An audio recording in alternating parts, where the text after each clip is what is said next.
Hello. So, for this week's video, I want to touch on three things. The first thing is I want to discuss a few housekeeping things in relationship to the course and talk about where we're going in the next couple of weeks. The next thing I want to talk about will be the links on the literary criticism that you'll see sort of sprinkled throughout e-learning. And I also included a couple of links on literary criticism in your discussion board post for this week. So I want to talk a little bit about that and how that relates to moving forward. And finally, I want to talk about the Black Arts Movement, the movement in African American literature that you will be reading about this week. So the first thing, housekeeping, a couple of housekeeping things that go along with the course. It is great getting to read all of your discussion board posts. Everyone is doing a knockout, bang up job on the discussion board posts. Continue to think about these questions that I'm posing and keeping in mind that there's not one right answer to the question, but more so how you use the information from the text to support your observations. As you can see, I'm pretty flexible about the due dates. Usually I like to post these videos on Wednesdays, but as you can see, I'm running a little bit behind and we're moving into Thursday, which means that this upcoming discussion board post, you'll have a little bit of flexibility on that in terms of turning it in. The thing that I ask, and I usually don't say this until we get to know each other throughout the semester and develop a relationship, and then I sort of, let everyone know that I'm a little bit flexible with the deadlines. So the thing that I say with the online courses, to make sure that you stick to or try to stay around the deadline as much as possible. So this upcoming discussion board post, for instance, the discussion board post number 4, the first response is due on June 7th, and I would like you to respond to another student by June 9th. And as you see, I will be a little bit flexible with that, also considering that I am uploading this discussion board post for the Black Arts Era movement a day late. And if you find yourself in a situation where you feel like you're going to be more than 2 to 3 days late in handing in your post or uploading your post, just please let me know and we can make arrangements from there.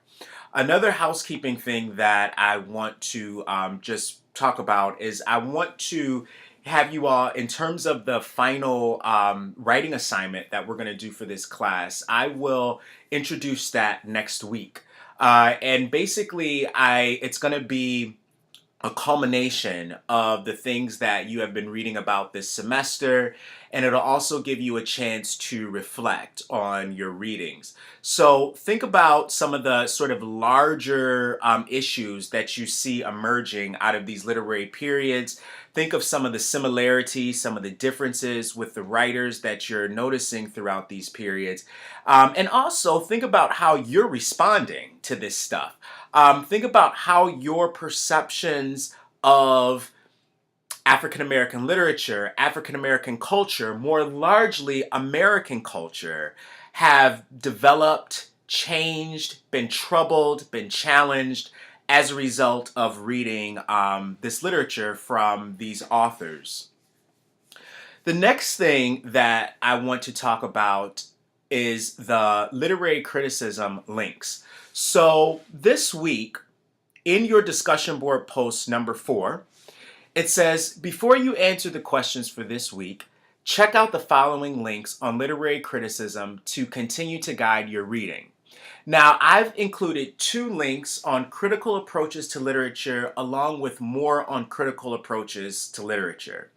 Now, the critical approaches to literature are the things like the new criticism, biographical criticism, post-structuralist criticism, reader response criticism. So the questions that I've been asking you in the discussion board post, I've been asking you to look at this particular link on sociological criticism and apply your understanding of sociological criticism to the reading of the text. Now, as its own thing, literary criticism is a way, a lens, an interpretive approach to understanding literature. Literary criticism and the schools of literary criticism move us beyond the response to literature as in, I liked it or I didn't like it.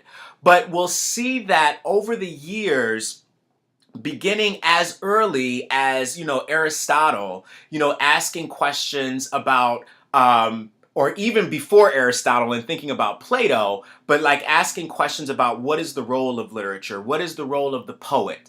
And then these questions in the Western tradition have been probed at in different contexts. So the last couple of weeks, you thought about new criticism, and new criticism was something that emerged in the late 1800s and was really dominant in the mid 1900s. That's why we connected that to the Harlem Renaissance. But when you read about sociological criticism, you noticed that the theorists of sociological criticism had a different approach to understanding literature. So what I've done this week for the discussion board post number 1 is that I've included links that list all of the interpretive approaches to the schools of literary criticism. And notice these approaches have their own histories, have their own literary theorists, have their own approaches to understanding a text. Sometimes you'll see overlapping with the approach. So like for instance, critical race theory and post-structuralism and postmodernism overlap. You'll see a few overlaps with sociological criticism, and you'll see overlaps with sociological criticism and new historicism. You probably won't see any overlapping with sociological criticism and new criticism. And so when you read these links online, you'll be able to get a sense of how these different authors and theorists are approaching how to interpret literature. Keep in mind that there's not one right way to interpret literature, but rather there are multiple ways, multiple methods in which to approach the text. And my shameless plug for my English 219 class, which I teach in the fall and in the winter at Delta, this is a class dedicated solely to that. Ideally, I would, hope that you take that class to get you get your feet wet on the schools of literary criticism, and then this stuff comes back up again in your literature class such as this one. So when we think about the critical approaches to literature, think about all of the different lenses, the different methodologies that have emerged over time within the Western tradition and these ways in which to approach literary criticism. In terms of African American literature, there have been arguments that you'll see when we move into the contemporary period around should we be using these methodological frameworks to understand African American literature. And so that's a discussion that we could have. There's not necessarily, when I'm giving you these links, this is not me telling you this is the only way to understand African American literature, but African American literary critics have actually challenged some of these particular literary critical frameworks that I am introducing to you and giving you a list of in discussion board post number 4. The next thing, the Black Arts Movement. So this week you will be reading authors such as Nikki Giovanni. You'll be reading work from Malcolm X. You'll be reading work from Martin Luther King. You'll also be reading work from Sonia Sanchez and Larry Neal. If we go all the way back to the late 18th century, so if we go back all the way to the late 1700s, and then we think about some of the earlier written forms of African American, or what we classify as African American literature, moving back to the slave narratives, when we think of literature that emerged during Reconstruction, we think about literature that emerged during the early 20th century. So we have, W.E.B. Du Bois in the early 20th century. We also have this emergence of the New Negro, which sort of set the stage for the Harlem Renaissance. If we think about the literature that we've just read around the modernist period, so moving from the early 1900s to the 1920s, to the 1930s, to the 1940s, one common characteristic rings true from the slave narrative all the way up through modernist literature is that African American writers, the implied audience a lot of times was a white literary audience. And so the major difference or the major characteristic that sets the Black arts movement apart from the literary periods prior to it is this attention or this movement away from this sort of so-called universal audience, this so-called mainstream audience, which was a lot of times demarcated as white. But what we see happening in the Black arts era is African American writers writing for Black audiences. In the Black arts era, we see this more of this movement toward identity, history, and recovery. A lot of the things that we see happening that we see was really influential with the pioneers of the Black arts movement, Amiri Baraka, is that we see African American writers turning their attention away from what it means to be Black in America to this idea of what that actually consists of. And a lot of writers such as Amiri Baraka, such as Sonia Sanchez, weren't necessarily trying to figure out how do we define African American literature like a lot of the Harlem Renaissance writers were doing. They weren't necessarily concerned with what are the conditions or how do we sort of understand the conditions to make an appeal to the Black condition in mainstream America, like a lot of the modernist, naturalists, and realist writers. But more so, they were concerned with how do African Americans make ties to African culture. And a lot of these sort of movements happen toward the like sort of West African influences. So there was this recovery. There was more of this sort of attention to recovering history to make connections, cultural and historical connections, not just cultural and historical connections, but also this celebration of African roots to African American culture. Now, even this idea of Africa becomes problematic because Africa is a continent, not a country. So even in this moment, when we think about in the Black arts era, we think about this idea of moving back to Africa, you sort of see different types of scholarship, a variety of scholarship locating and connecting African American cultures to different parts of the continent, focusing on Nigeria, focusing on Ghana, getting a different, or I should say, a more robust understanding of the transatlantic slave trade, how that might have influenced African Americans that were brought over from brought over to the South, and how they migrated to the North. And so we're seeing this sort of the artistic movement during this time more focused on this sort of African lineage past.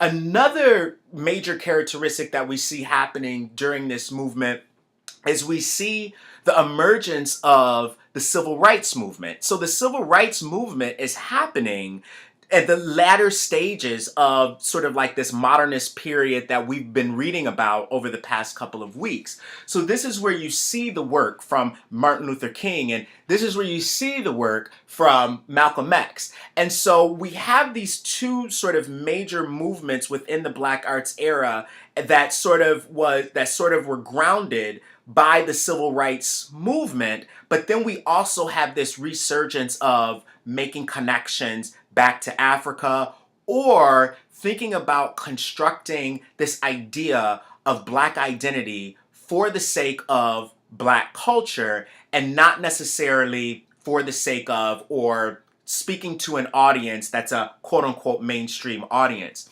So this week in your discussion board post, I ask a question, and I'm just pulling up the discussion board post right now.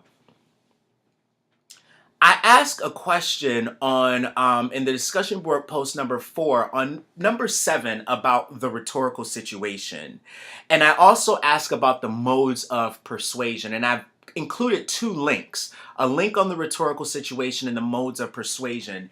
And when you look at those links, you'll notice that these links, in relationship to the literature that you're reading this week, are so important. And it's not that they're not important in all the other movements, but this week, the writers that you're reading in particular, you'll see that this sense of exigence that they talk about in the rhetorical situation is so much more contingent on this idea of Black writers writing for Black audiences through this idea of recovering identity and recovering a sense of history, making cultural ties to something that they are trying to understand that has taken place prior to slavery. Understanding and celebrating this idea of art for art's sake, but in the process, other than the Harlem Renaissance writers who, when they were trying to understand this idea of art for art's sake, it was being constructed through a mainstream sort of white critique. In this context, in the Black arts movement, it's written for, produced by African American writers, which has a different sort of effect when we think about the rhetorical situation. So those are some of the things that I want you to think about moving forward this week with the Black arts era movement. And you'll see that you'll see the tone, I should say, change in this movement versus the modernist, realist, naturalist moving, even before that, the Harlem Renaissance. You'll see a major shift in tone. You'll also see a major shift in sort of like the arrangement. So we also get, during this era, we also sort of get this resurgence of spoken word. So this idea, this focus back onto poetry and spoken word becomes much more prevalent than this idea of writing literature for the sake of literary decorum or the sake of producing literary work. But there's much more of a sense of urgency around the message that is more so communicated through poetry and more so communicated through the spoken word. And you'll see an example of that on the link that I've included on the announcements page from a major writer during this period by the name of Sonia Sanchez. You'll get an example of this idea of poetry and the spoken word. So, those are the 3 things. I know I've said a lot in the past 20 minutes about the housekeeping, literary criticism, and the Black arts movement. Again, do the best you can at keeping close to those deadlines, but at the same time, I do allow for a little bit of flexibility. Try to stick to the deadline as much as possible. One more thing I want you to remember is to go back and review the past discussion board posts. The discussion board posts are meant for you to come back and review. I'm going to continue to respond to your responses on the discussion board posts and update grades in the process. And along with that, particularly around this last discussion board post that you all are finishing up now, I'm going to come back and make comments to that. So make sure, I'm going to keep the discussion board posts open. Make sure that you go back and you're regularly reviewing my responses to your responses on the discussion board post. Along with that, make sure that you check your grades because I will be updating grades in the next couple of weeks. In the meantime, happy reading, happy writing, and if you have any questions or concerns, please let me know. Other than that, I will see you in cyberspace.